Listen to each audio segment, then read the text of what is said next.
कांवड़ यात्रा शुरू होने से पहले योगी आदित्यनाथ की सरकार एक ऐसे कानून का पालन करने को कह रही है जिसे मनमोहन सिंह की सरकार के दौरान बनाया गया था।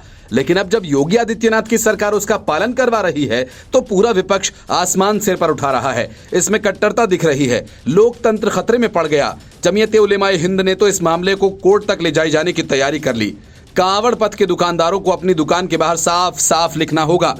खासकर पश्चिमी उत्तर प्रदेश के प्रशासन को कड़ाई से इसे लागू करवाया जा रहा है। तमाम तस्वीरें आ रही हैं, दुकानदार पुराने नाम वाले बैनर्स होर्डिंग्स हटवा रहे हैं। उत्तर प्रदेश की सरकार के इस आदेश पर घमासान मचा हुआ है। एक पक्ष इसे धार्मिक भेदभाव से जोड़कर देख रहा है तो दूसरा नियमों का हवाला दे रहा है। असल में खाने पीने की दुकानों या प्रतिष्ठानों के लिए लाइसेंस जरूरी है।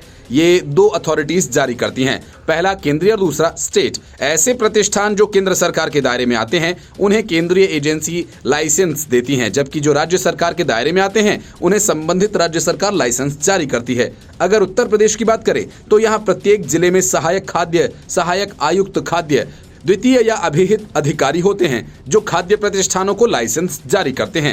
लाइसेंस पर दुकान या प्रतिष्ठान का नाम, संचालक प्रोप्राइटर, ऑनर का नाम, पूरा पता। खाद्य प्रतिष्ठानों को फूड सेफ्टी स्टैंडर्ड एक्ट 2006 के तहत लाइसेंस जारी किए जाते हैं।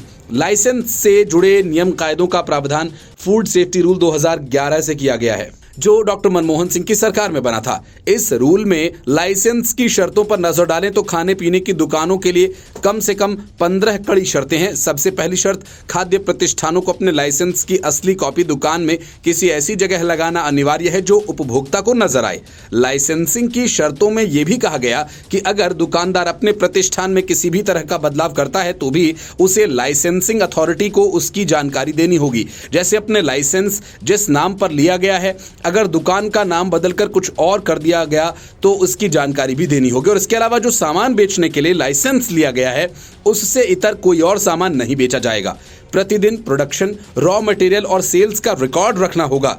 यूपी सरकार के food safety officer S N Singh कहते हैं कि जब भी किसी व्यक्ति, संस्था अथवा फर्म को खाद्य पदार्थ के वितरण, भंडारण या मैन्युफैक्चरिंग का लाइसेंस दिया जाता है तो उसकी सारी डिटेल्स लाइसेंस पर मेंशन होती हैं, जैसे प्रतिष्ठान का नाम, उसके संचालक अथवा ऑनर का नाम, पूरा पता इत्यादि।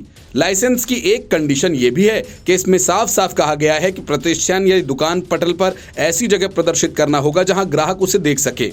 लाइसेंस को किसी फाइल में रखकर फूड सेफ्टी के तहत प्रतिष्ठानों को जो लाइसेंस मिलता है उसकी शर्तों के उल्लंघन कड़े जुर्माने के प्रावधान भी हैं। कोई दुकानदार अगर लाइसेंस की शर्तों का उल्लंघन करता पाया जाता है तो लाइसेंस निरस्त किया जाता है, दुकान बंद की जा सकती है, जुर्माना लगाया जा सकता है। सुप्रीम कोर्ट के एडवोकेट आदर्श तिवारी कहते हैं कि अगर कोई व्यक्ति किसी दूसरे व्यक्ति के नाम से दुकान चलाता है तो ये इम्पर्सोनेशन के दायरे में आता है। इसका उद्देश्य धोखाधड़ी है, आपराधिक मामला बनता है। वो कहते हैं कि खानपान ऐसी चीज है जो प्रत्येक व्यक्ति की शुचिता या मान्यता से जुड़ी है। मान लीजिए कोई व्यक्ति नॉनवेज नहीं खाता, नॉनवेज परोसने वाली दुकान पर जाना नहीं चाहता, दुकान का नाम ऐसा है जो उसे ऐसा विश्वास दिलाता है कि वहां नॉनवेज नहीं परोसा जाता होगा, तो ये धोखाधड़ी के दायरे में आएगा। पहले आईपीसी के सेक्शन 416 में चीटिंग बाय पर्सोनेशन से जुड़ा प्रावधान था जिसमें 3 साल तक की सजा थी, और अब भारतीय न्याय संहिता की धारा 319 में इससे जुड़े प्रावधान हैं और सजा बढ़ाकर 5 साल कर दी गई है।